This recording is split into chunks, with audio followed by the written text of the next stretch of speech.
Last September 2019, Ming gave us a talk on her book, Net Zero Energy Building, Predicated and Unintended Consequences. And today, Ming is going to talk to us about smart technologies and design for healthy built environments. If, as you're going along, you have a question, go ahead and put it in the chat. I will monitor those. Another way to ask a question would be to click on the participants icon at the bottom of your Zoom screen. And when you do that, the participant window will pop up and there will be a blue hand. You can click on the blue hand, which means you want to ask a question. Or as I said, you can type your question in the chat and I will keep track of the order and we can ask Ming some questions. So having said that, I think Lindsay can start the recording and I will turn the meeting over to Ming, who's going to share her screen. Okay. Let me share my screen with you.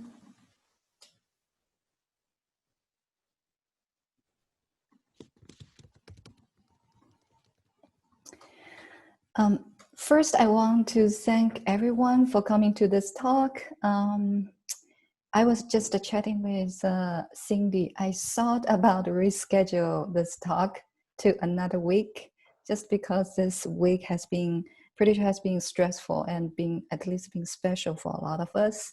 But we also thought that could be this talk could be a nice distraction to have everyone to think about something else.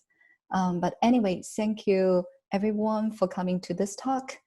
And today I'm going to share with you why I wrote this book and what is in this book and what is a takeaway from this book. So why I wrote this book? This is a book about healthy built environment. And since COVID-19, there are lots of publications discussing the direct and indirect relation between built environment and the public health. But this is not the reason why I wanted to write this book at the first place, not the original one. So is the recent trend the reason why I wrote this book? As you can see on the screen, it shows the Google search trend. There is indeed a rapidly increasing interest in smart buildings, shown in gray color, and the decline in green building showed in yellow from 2004 to 2020. But this is not the original reason why I wanted to write this book. So the idea of this book was from my mother, who was environmental scientist with a research focus on water quality. When I was little, oftentimes my mother took me with her on her research trip to visit those quarries. There are several serious impacts related to quarrying activities on and near the river, such as vibration, land degradation, landslides, water pollution, and air pollution, which all lead to the health-related problem and loss of biodiversity. Meanwhile, I have seen those beautiful, beautiful stone panels used in the buildings when I want to visit those buildings with my father, who was an architect. So the extreme contrast, such beautiful things actually created tremendous ugly environmental impact, and the human health impact was my first intellectual dilemma and the memory about built environment. So about 3 years ago, my mother gave me this idea to write a book about the relation between built environment and the planet health, both environment and the human health. So the goal of writing such a book is to have an understanding how built environment affect human health, and to explore how the newer and the smarter technologies can help us to create a better and healthy environment for all. So this book is a memory to my mother. So what is in this book? Altogether, this book has 8 chapters. I'm going to go through those chapters quickly with you in the following slides.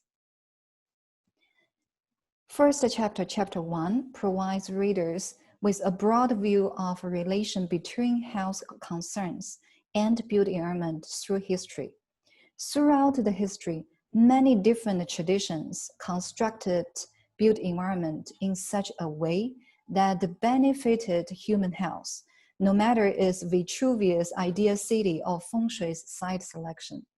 Prior to the Industrial Revolution, when we compare the guiding principles of healthy site selection and healthy city design in Eastern and Western traditions, the key concepts are strikingly similar. This might indicate the existence of a set of universal principles that is applicable to different sites and cultural contexts in terms of guiding design and evaluating living conditions. However, the notion that individuals were responsible for their own health problems was so firmly entrenched in many cultures, and many people believed that physical illness was related to one's weak morale, with the influence of physical built environmental factors were treated as the secondary variables. It was the Industrial Revolution that fundamentally changed not only the built environment, but also the speed and the pattern of how infectious disease spread in the built environment. As shown in the images on the screen, as a growing number of built environments were constructed, people began to recognize the important role the built environment played in human health. The overcrowded, dirty city centers and horrific workers' housing condition, along with multiple major epidemics in 1832 and 1849, aroused great concern for professionals in fields like public health, city planning, building design, engineering, and social reform. Together, they joined efforts to reduce the harmful effects of rapid industrialization and urbanization and their related influence on particular infectious disease. So the collaboration between urban planners, design professionals, and public health professionals was forged during the Industrial Revolution, triggered by public health crisis, pretty much like the public health we are in right now. And some legislation and the documents produced since then had a huge influence on today's urban planning and building design. There are 2 very influential documents I want to share with you all, I want to mention. The first is a document titled The Basic Principles of Healthy Housing, BPHH, published in 1943. This may have been the first time the existing health conditions could be evaluated in objective terms. Since its publication, BPHH became the base for later healthy housing design guidelines. And it was then adopted by the National Center for Healthy Housing to produce the National Healthy Housing Standards in the United States. The second influential document was the Planning the Neighborhood Standards for Healthful Housing, published in 1945, which can be viewed as a companion publication to BPHH to portray a comprehensive and broad picture of healthy built environment. The publication is the first comprehensive document to outline the requirements and recommendation for neighborhood design. Interestingly enough, both documents were were produced and published by Association of Public Health Professionals, and then later on became the design guiding principles, even a building code used by architects and planners. However, in the BPHH's latest version, which was published in 2018, many of the original requirements were removed. The main focus in the revised, the newest version is on physical and physiological needs, such as safety, personal security, lighting, thermal comfort, ventilation, and among others, with the psychological needs completely excluded from the existing standard. The psychological needs originally outlined are necessary for protection and social interaction. So this type of omission in today's national healthy building standard, healthy housing standard, may be associated with largely ignored mental health and well-being causes in most modern building design codes since the 1940s. So in chapter 2, I dive deeper to establish the context for understanding the synergies and the disconnections between public health and built environment planning and design. And it serves as a foundation to transition to the in-depth analysis and discussion in chapter 3 to look into the particular built environment impact on human health. So in chapter 3 outlines the 4 key categories of human health impact factors from the built environment. They are physical, physiological, biological, and the psychological factors. So first, physical factors are directly related to design and planning. One of the most important design concerns is ensuring occupant safety by preventing injuries, especially related to the reduction of the falls, both indoors and outdoors. For example, the slippery floors and insufficiently lighted stairs are among the common causes of injuries of falls. The second factor, physiological factors, are factors in the built environment that stimulate an occupant's physical bodily changes, consequently affecting occupants' health or comfort. For example, when the room temperature is too high or too low, this type of deviation from the acceptable temperature range could be associated with an increased risk of respiratory disease. The physiological factors that are closely associated with the building design, especially indoors, are temperature, humidity, ventilation rate, air quality, illuminance level, and acoustic level. And those factors together comprise the indoor environment quality. Biological factors are associated with indoor and outdoor bacteria, mold, fungi, and other insects or mite conditions that can endanger an occupant's health and well-being. The growth of biological factors inside a building can be caused by unhealthy or inappropriate use of building materials, inadequate ventilation, because indoor dampness is related to false design and construction, as well as the inadequate repair and maintenance. The last factor is the psychological factors. Psychological factors go beyond the basic human needs, aims at promoting an occupant's optimal physiological, mental, and social health. A large number of psychological factors are intertwined with physiological factors, such as lighting and sound.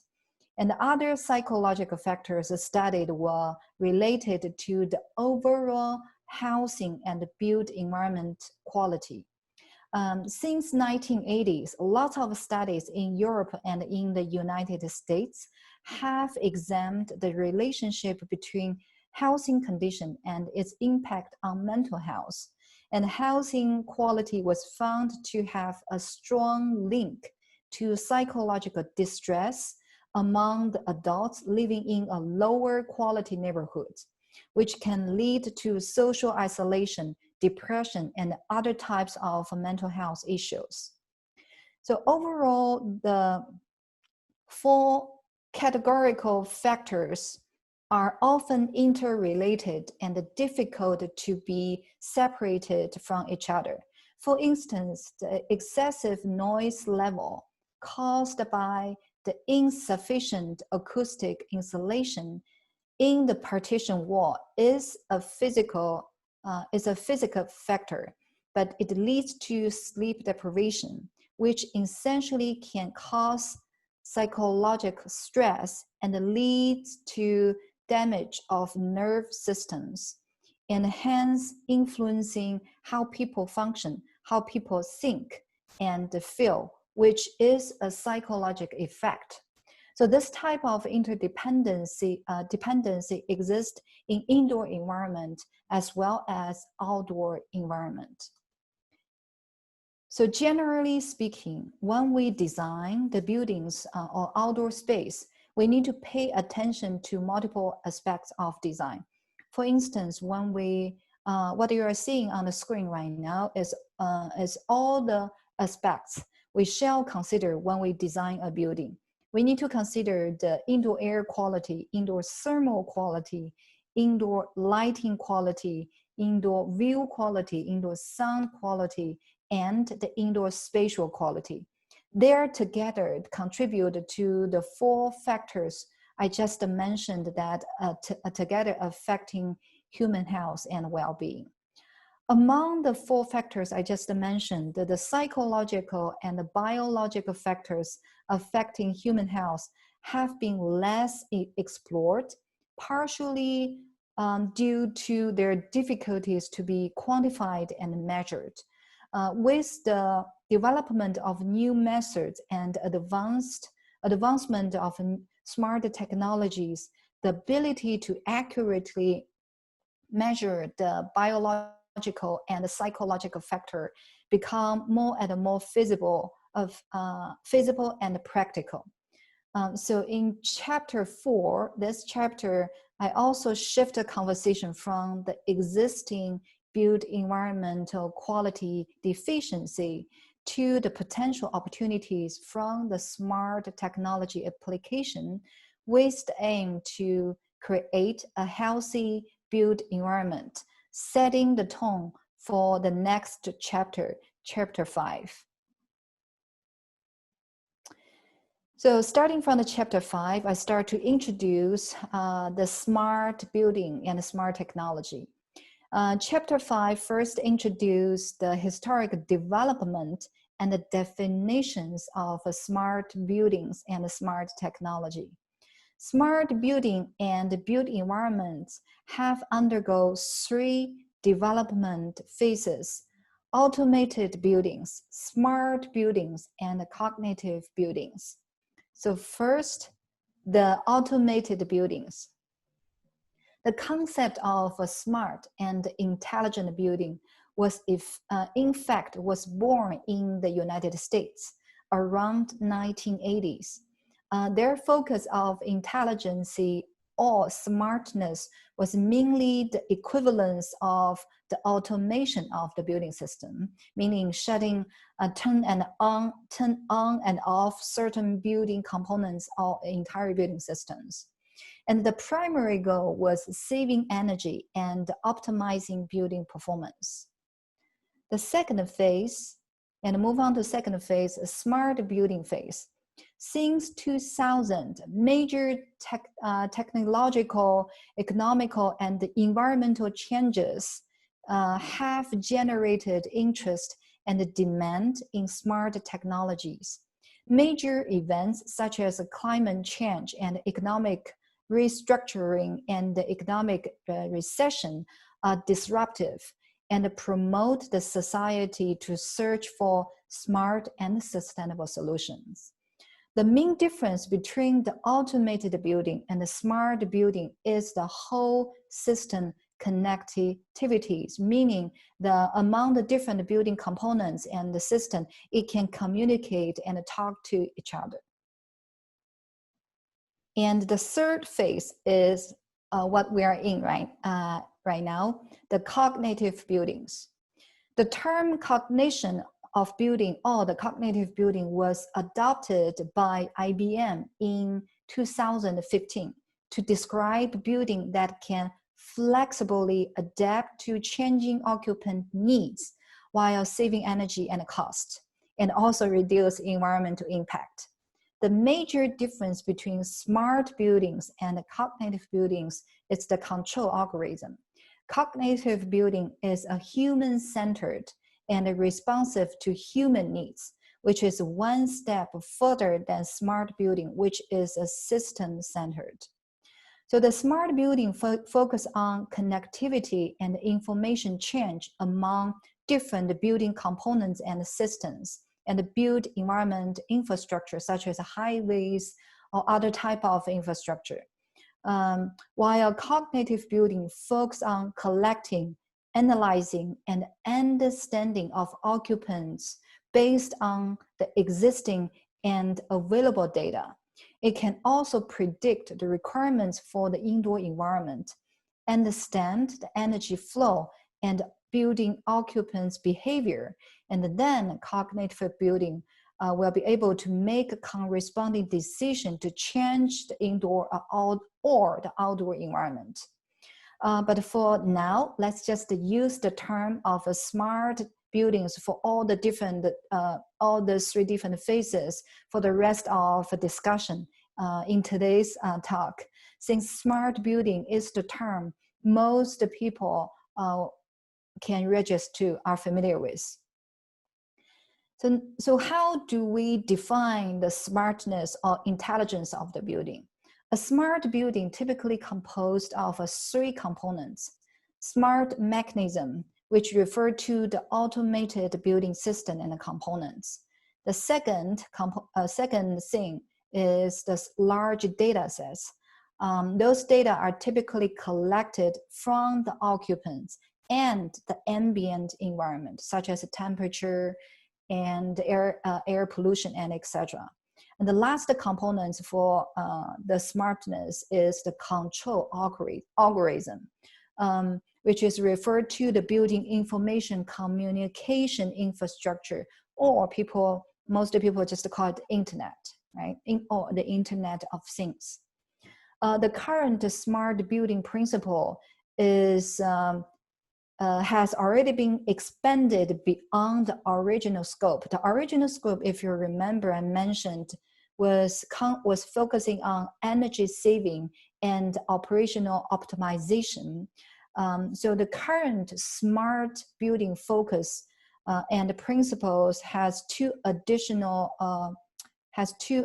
focus, which are system intelligence and occupants' health and well-being. As for the so this is how we define the intelligence or smartness of a building or a built environment. As for the development of a smartness or smart buildings components and assistance, there are significant progress has been made in developing smart technologies that can be applied to built environment. For example, in this image you are seeing right now, there is a smart building control hub that is monitoring indoor environment, including air temperature, pollution, lighting, sound, and security, which utilizing voice activate control to monitor and control control the entire house and responding to the residents' needs. So this is just one example. The second example, as you can see on the screen right now, I think on your left-hand side, left-hand side image shows you a smart lighting voice activate control hub. This is the one I use at my home right now. It controls all lights in my home, in my apartment, and no matter I'm inside of the building or outside, or even when I went back to China, I can still control the lighting in my apartment using the app on the iPhone. So you can see it's pretty small. And also it can work with other smart building systems such as the Amazon Alexa. On the right-hand side, here is a really quick video. I want to show you how the system works. It's the same system, but this is not my home, not my house, not me, but it will give you an idea. This type of control system not only can control on and off of the lighting, and also can control the light level as well as the color, okay? I'm going to see whether I can bring the volume up. The volume, the sound might be a little low, so just bear with me.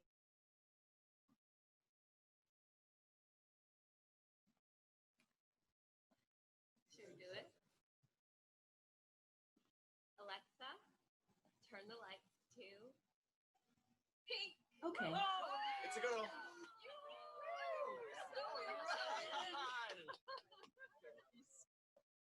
Okay, so this is a really, really short video. Give you really just a brief idea how the things can work. It can work not necessarily in new buildings, and in your current building, you can have this kind of system. So it is available. Such a lower tier, low cost technology is already market available. However, the challenges are still apparent. Lots of smart technologies experiments only demonstrate the feasibility of solutions in the laboratory settings without scaled up evidence, and a significant gap still exists to bridge laboratory scale research and the ordinary people's daily applications. So in the next chapters, the chapter 6, several promising and upcoming smart technologies, technology shifts that could change the smart building landscape are discussed. So beginning in the earlier 2010s, the traditionally ignored social and human health factors were recognized and added to the more recent definition of smart building.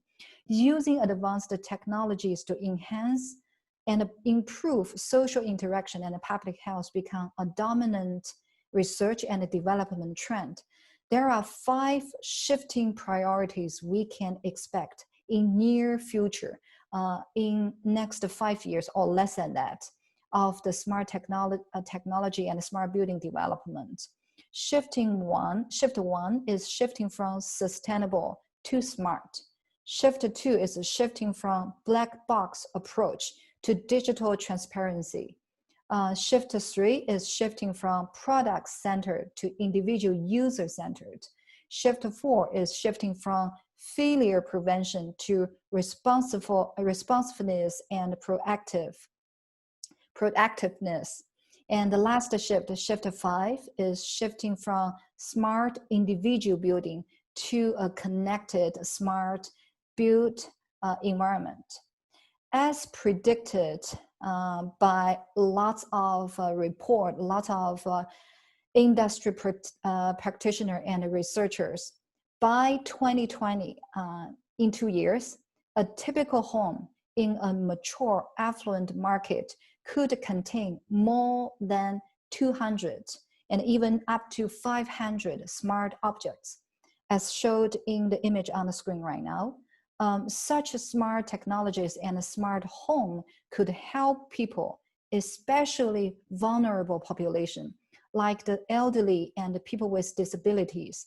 For instance, the elderly people with Alzheimer's disease that suffer from memory loss often forget to turn off the kitchen gas stove or other devices, posing a danger to themselves. With a smart home control system, those devices could be turned off after a certain inactive time period, thus reducing the hazards and the danger.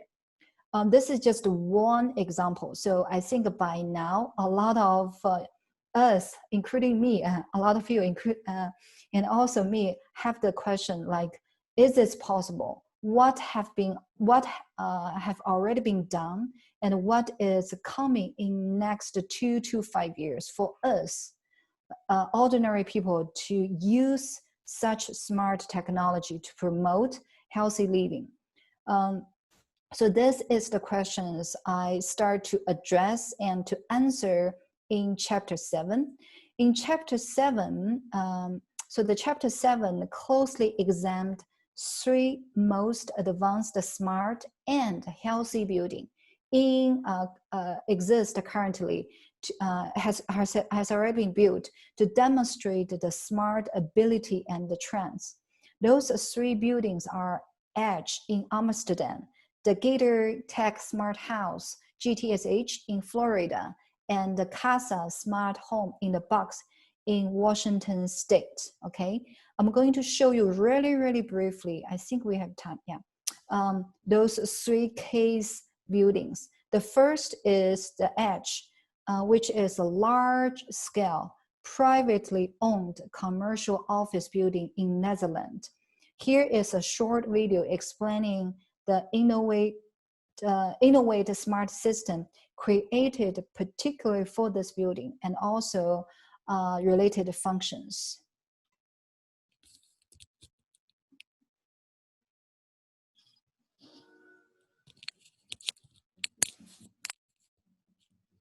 Welcome to the Edge. This is certifiably the greenest office building in the world.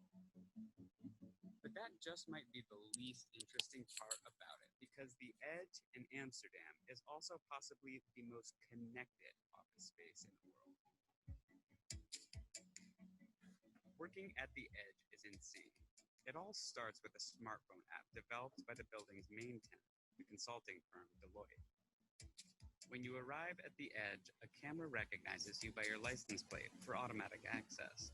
And because it's the Netherlands, there are chargers available for electric cars. Inside, things start to get interesting because you don't have a desk. No one here does. Workspaces are assigned to you based on your schedule for the day. You have options: a work booth, a meeting room, what they call a concentration room, a sitting desk, a standing desk, a balcony desk. You can even just hang out in the sun-filled atrium all day. This concept is called hot desking, and it's what allows Deloitte to have 2,500 workers, but less than half as many desks at its Dutch headquarters. The app knows your preferences, and when you arrive at your workspace, the lights dim or brighten based on your stored setting. And any of the building's massive flat screens can be instantly paired with an iPhone or a laptop. So what makes all this possible? The LED light panels developed by Philips specifically for the Edge are actually powered by low voltage Ethernet cables, which means every light in the building becomes its own internet connected data hub with 28,000 sensors that makes the building and its users smarter. The building becomes a very important part of who we are and what we want to be. And we actually seen in recruitment that more people are now spontaneously coming to Deloitte because they want to work in this building. Oh yeah, and then there's these.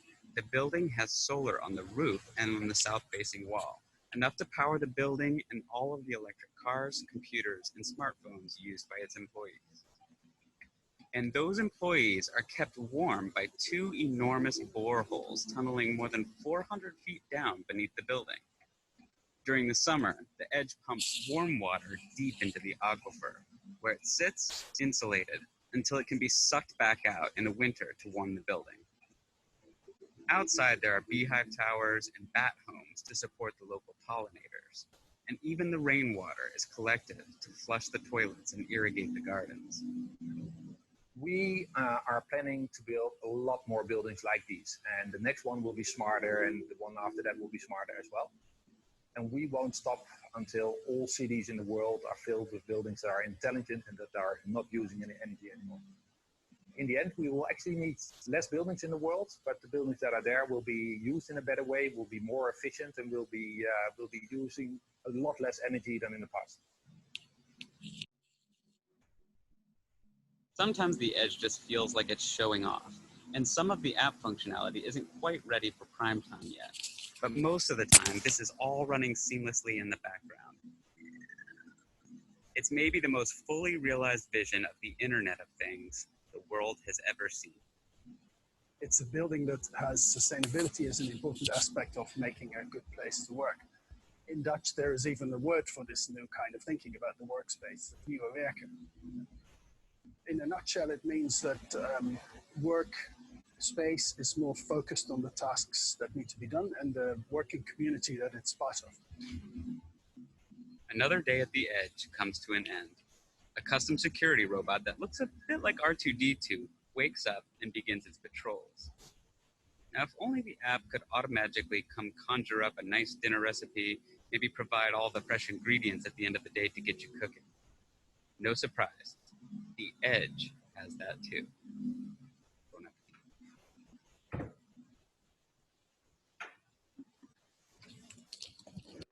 Okay, this is really just to give you a brief snapshot about some smartness of this edge building.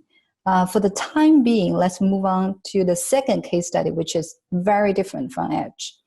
So the second case is a gated house. It is a small-scale residential home, just like any residential home you see in any place. It is located on the campus, actually out of the campus of University of Florida, but as a research project led by a group of faculty in University of Florida. So the researchers used the gated house as a laboratory to explore general residential smart technology as well as methods to improve the quality of life for seniors.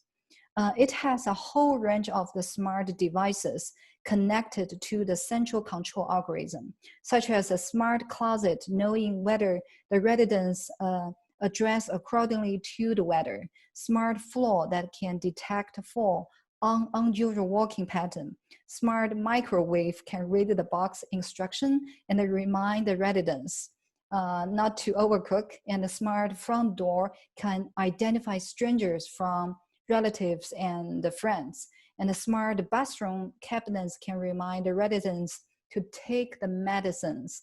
And lastly, the smart bed monitoring sleeping patterns and etc. So, and their goal is to make the smart building not look like any fancy new building that people cannot afford.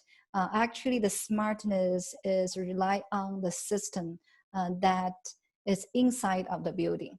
On the same line, the third case is also a residential scale smart home. The third case is a Casa smart home in a box, which is a longitudinal large-scale research project at Washington State University. Their objective is to develop a technology and a package can be fitted in existing home. So to help elderly and disabled residents to live in a more independent way and also at their own home. So they want to have a simple and a low-cost solution.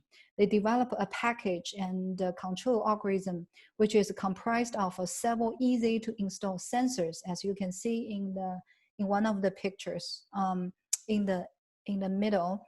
And the entire package costs less than $2,500, and no need to be installed by professionals. The residents, even the seniors, can install themselves. This system, this package has already been employed in more than 400 senior homes, and they are collecting information data and fine-tuning the package and the system.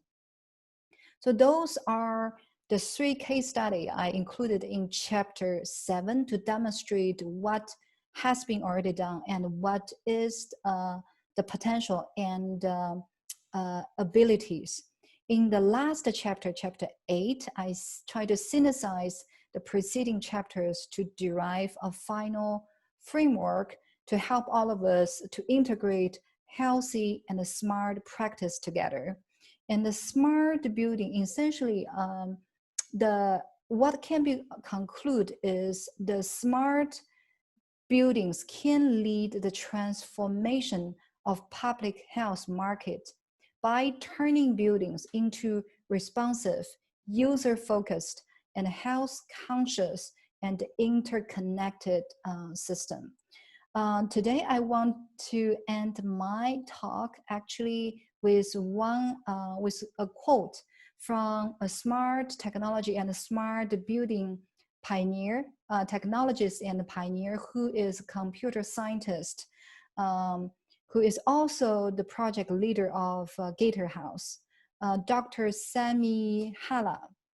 I interviewed him during my research for this book, and this is I think it's very, very informative, and the message he has to the architecture community. He said, and I quote, "One huge lesson we learned from the GTSH, the Gator House, and which I wish the architecture community keep in mind, is that better to design smart, ready spaces rather than smart spaces. In other words, we learned that the variables and the specifics of a given mission changes over time, and we should be ready to reprogram the smart house over and over as the residents' needs change. And from a commercial point of view, not knowing who the buyers are makes smart ready much more preferable than any smart home with a fixed smartness. And together, technologists and architects can work on the specification of such smart ready spaces of the future." So that is the end of my talk and my presentation. Now I'm open to discussion or if you have any question. Thank you so much, Ming. I'm going to stop sharing. Is that okay? Sure. So we're a small enough group, actually, if someone had a question, I think they could, obviously feel free to raise your hand or put something in the chat, but I think you could also unmute and ask Ming a question. Hi, I'll ask a question. Hi, my name is Namrata. I am with University Human Resources. Thank you very much, Ming, for a very informative presentation. I have a question about 3D printing and that technology, and as it pertains to smart architectural development and homes and buildings and so forth and so on. It seems to me that they're two parallel things, and I'm curious as to the blending of it and how it's approached, integrated. Sure, great question. So for the 3D printing technology, that's the part I did not address in the book, but it definitely is a trend. So we often see the 3D printing is used together with a prefabricated construction. There are lots of advantage of such prefabricated construction, meaning reduce the labor cost, reduce the construction time, and potentially reduce the environmental impact that is induced from all those construction activities. But in terms of a smart 3D printing per se, it doesn't really directly relate to the built environmental impact, especially when we talk about health factors of the built environment. And also the one interesting thing about the 3D printing is the scale up issue. It now is being used a lot in small construction, small buildings, even tiny home, right? That is a very appropriate technology. But if we look at not only just the commercial building, if we look at the regular residential building, which is a 2,000 square foot, and the 3D printing technology has not, guys. That's okay. That's okay. Michelle and Joseph have related questions, but Yeah, I was thinking that we could ask our questions together. So Ming, sorry, I missed the first half of your talk because of thesis meetings, but I'll be listening to the recording. So it's really fascinating work.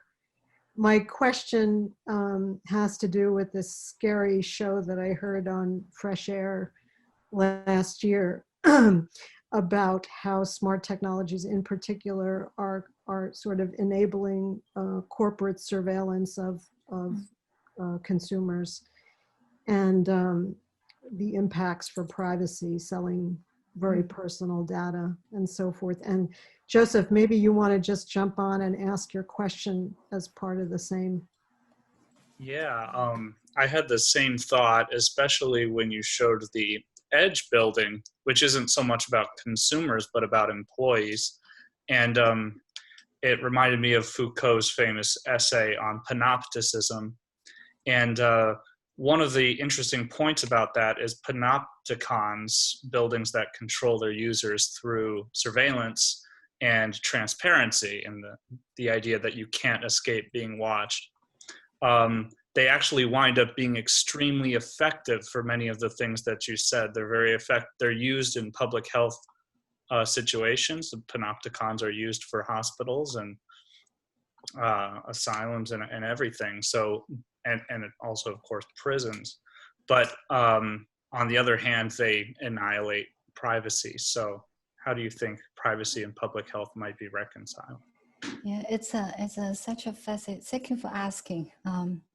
And this is such important and interesting question.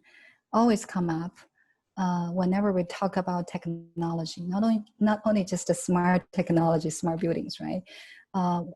It's always a questions about data sharing, who you share your data with, and to what extent, versus the privacy.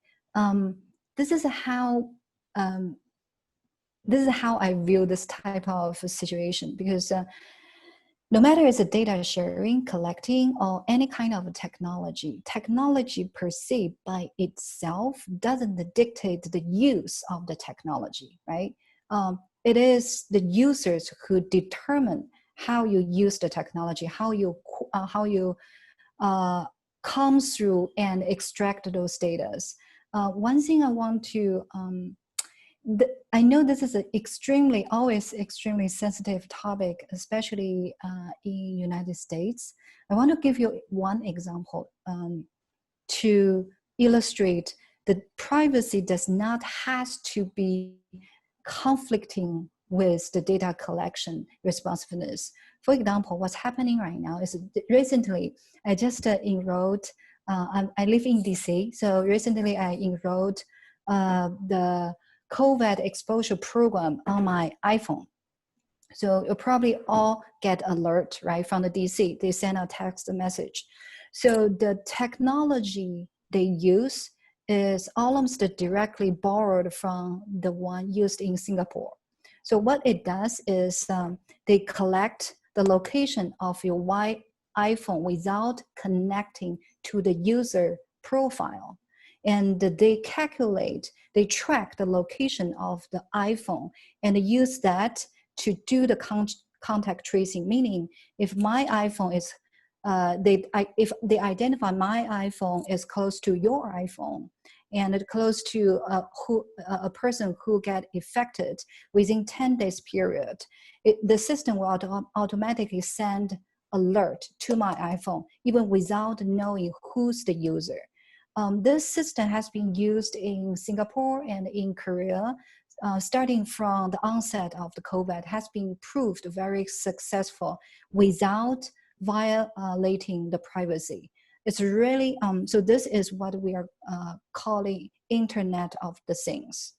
So there's a two set of identity we're talking about here, the user's identity and the Internet Things identity, meaning the Internet ID. The things ID. So those two things doesn't has to always be interrelated. It could be separated. The smart technology is exactly the same thing. It's the same way, right? If you have 500 different, let's say if you have 500 different sensors in your home, and the sensors actually is tracking the systematic pattern instead of tracking your individual movement or action pattern. So without knowing the identity of the residents, they can identify some unusual or abnormal walking pattern or the movement pattern in this given space. So by doing that, it doesn't really has to encroach, invade so-called the personal privacy. So this is my view to for solution for this kind of technology is instead of yes, there is a potential. Someone will use this data in some very, very bad way, but there is a solution so that we can do both, right? Help us and also provide our privacy. Thanks, Ming. We have a question. I'm going to pretend I'm Yana and ask this question because she had to jump off. But I'm curious to know your thoughts on what the analog equivalent of smart digital technologies and smart ready buildings are. And what comes to mind are timeless buildings that are good candidates for adaptive reuse, or even landscapes that are resilient and adjust to and bounce back from crisis. Thank you for asking. This is also a very good question. I think to answer the question, I have to kind of relate back to my first book and also my core research area, which is it's not preservation, but it's about preserving the material and the resources. So the smart ready building does not need to be new building. It definitely could be existing building, could be historic building. And if I have to give a score, I might give the historic building or any buildings with significant cultural and historical significance will be ranked very, very high for the smart technology retrofit and to make that smart ready, okay? Because the goal of those smart technology, not only for the it's not only for the human health and well-being, it's also preserve energy and resources. So if we can make the building smarter to make building function better to the environment and also to the human at the same time, I think that is the way we should go. Let me see his question. The same thing go with the landscape, right? Adaptive reuse. So I don't, in terms of how we evaluate the readiness, the smart readiness of the building, that is actually that is a different topic. I would say some historic building, existing building, it's easy to be retrofit to become smart than others.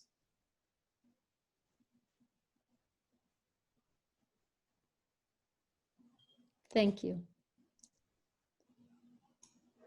Ralph Bennett has a question, and it looks like then Ariel. Ming, very nice talk.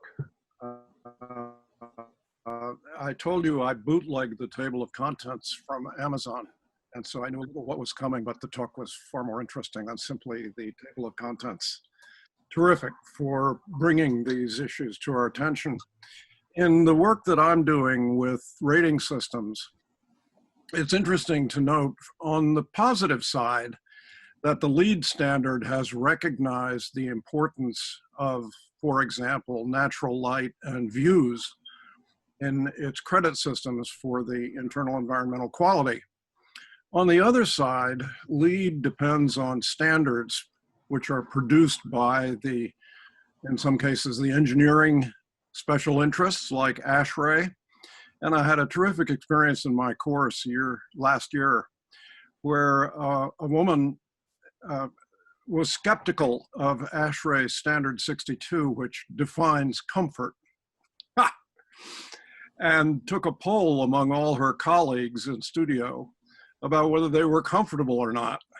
And sure enough, there was a wide variety of comfort and discomfort. And we are finding also that ASHRAE, for example, or the rating standards are not accommodating to climate change entirely. ASHRAE does actually, by showing, if you look at 5 years differences in their climate zone delineations, you'll see that the warm ones are moving north. But we had a great talk yesterday from a gentleman named Michael Carmichael, who looks after the landscape of the campus. And I asked him if he was finding changing standards related to rainfall. And that's not happening. He does observe that 500-year storms are happening every 3 or 4 years. But that doesn't mean that we are being very smart about detecting rain and keeping track of how much there is. My point is simply that the way we provide design guidelines for our environments are affected by the information we have. And that may be the best part of the technology you describe, that we can actually be resilient in the way we respond to climate change. Because right now, in many important ways, we're just not doing it.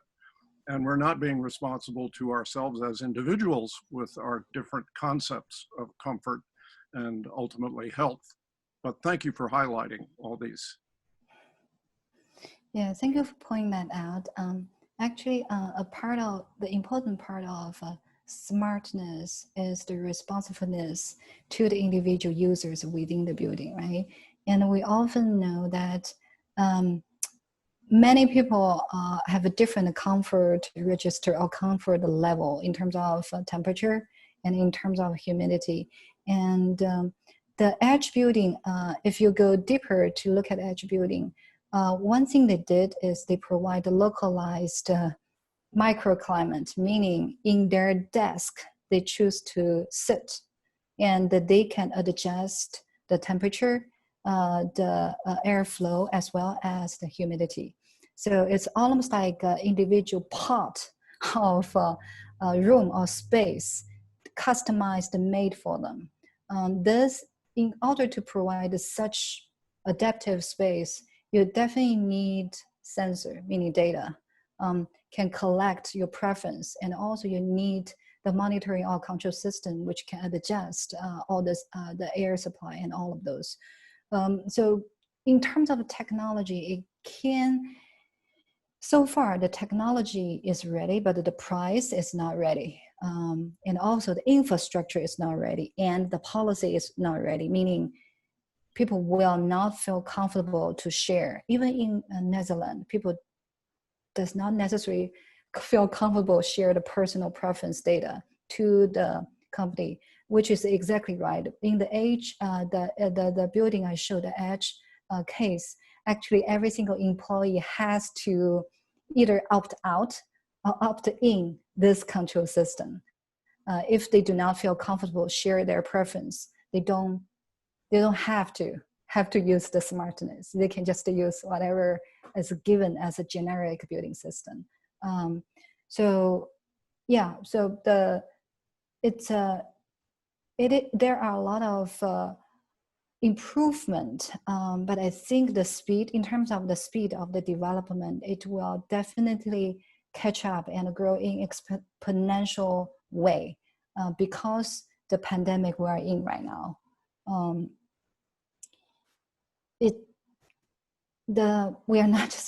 We are not fast enough to make any changes. This is just a fact in building and construction industry. Ariel, did you have a question? It looked like you were going to raise your hand. I did, but then that last conversation, I have a different question. So maybe I'll just throw both out there and then Ming, you can choose which one to answer. But the last bit of conversation made me wonder, kind of similar to the question and critique that Joseph and Michelle raised, like we actually know a lot about sort of smart lots of things and big data and sort of using algorithms and, you know, machine learning. And we know that those are actually deeply biased. And what made me think of it was when you were talking about sort of, and Ralph raised sort of the issue of comfort, right? The subjectivity of comfort, and all those studies that have been done that office places are essentially calibrated to male temperature comfort levels and not female. And that it actually deeply affects productivity levels, right? And so that workplaces become really gendered spaces because of the ambient physical environment, right? So I'm curious, like, sort of where the data science critique on bias in algorithmic big data stuff, like, does that at all intersect with sort of the smart building, learning building space at all? And again, I don't understand the technical side to know enough if it actually does. But so that was one question. And then my other question was maybe sort of the more obvious one from a person who sits in the planning program. But I'm curious sort of what the analog or extension is of these individual sort of building questions to sort of neighborhood or city or regional scale, right? Does it become, does the sum become greater than, is the whole become greater than the sum of its parts of these individual buildings, kind of in the future vision of what places will look like with these kinds of. So I'll answer the first question, which is a really important one. So what do we have in terms of the building code, the comfort standard, right? It was exactly the way you described. It was based on experiment. And those people who took the experiment are all male back in starting from 1910 all the way to 1940. So a series of study. They all recruited the male experiment participant. So whatever the standard is based on that data. So in this sense, I will argue it is because we do not have big data. We do not collect big enough data. So we have a biased building standard, at least the indoor thermal comfort standard. Imagine if we at least have a 50% of the data is from female participant, right? So the standard will be adjusted. But I think this question might be different from data privacy, right? So what is our baseline? The most building design baseline, it was by gender bias, let me put that way, just because it was created starting from 1900s. You can imagine what kind of environment it was. But I don't think the bigger enough data will necessarily lead to bias. It might be, I don't think at least not lead to the gender bias, but maybe other type of bias could happen, right? So the second questions, to what extent, if my understanding your question is to what extent this kind of a smart technology or smart infrastructure can be applied either to regional level or the city level. So, you know, we talk so much about the smart and connected city and infrastructure, especially in the center of smart growth, right? A lot, and they talk a lot about the smart trash can and the trash collector. That it sounds a little silly at the first, but actually what they're talking about is the smart infrastructure. Infrastructure includes the transportation, and also includes all type of city infrastructure, trash, sewage, the water, right? A lot of things Marcus is doing, actually it's leaning towards the smart infrastructure, how you monitoring, how you measure, and those infrastructure, the data embedded infrastructure, even embedded in the sewage, in the wastewater, and how you use those data to inform your planning policy, right? For example, if they found, I would imagine if Marcus found a heavy polluted spots along whatever the string, they can further develop either the pollution contamination policy or strategy to help to mitigate the issue, or to develop other set of policy to promote the healthy of the stream, healthy of the water system. So the smartness and doesn't really have a boundary. And the truth is, in order to have a smart building, the smart building has to be located in a smart building environment within a smart infrastructure. Otherwise, it's just an information exchange among your neighbors. So the data consumer is going to be your neighbors, which is not the intent of the technology. Hope that answered your question.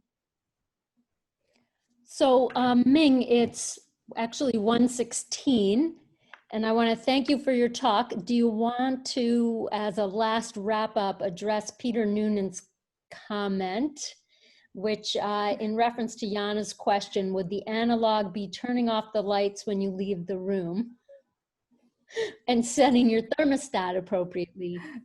And yeah, and good parenting. Yeah, I think a good parenting is more important. Should be the first priority on the list. Be analog turning. Yeah. It's a hard question. I really don't have the answer. But I think Ming, the answer is, Peter, you should buy her book. It's on my purchase list. Mine too. Yeah, but I guess my answer is the smartness of the smart technology can do a lot of things, but doesn't necessarily replace fundamental good human behavior. It can only enhance or promote the good human behavior. I was just, adding that to Jana's question, because we've come up against that in practice where we get some clients and they want the smart house, but then we have other clients that are just like, no, just give me a light switch and a programmable thermostat, and it's actually easier to use. Fascinating talk. And then I would say, in response to Ariel and Ming, your discussion, we're seeing some of that, like the Helsinki, because it's a cold climate, has a central heating district. And so the heat for all those buildings throughout the city is delivered by a central plant. And it's much the same way as what we have on our campus. The steam pipes that you see billowing out steam in the winter, that's how our campus is heated and cooled, with the central plant. But we're seeing it in cities that have the appropriate climate. Well, thank you. Thank you, Ming, so much. This was really interesting. Thank you, everyone, for coming today. Today is a really stressful day, I'm pretty sure, for a lot of us. So hopefully you can enjoy the rest of the day. It's beautiful out, at least.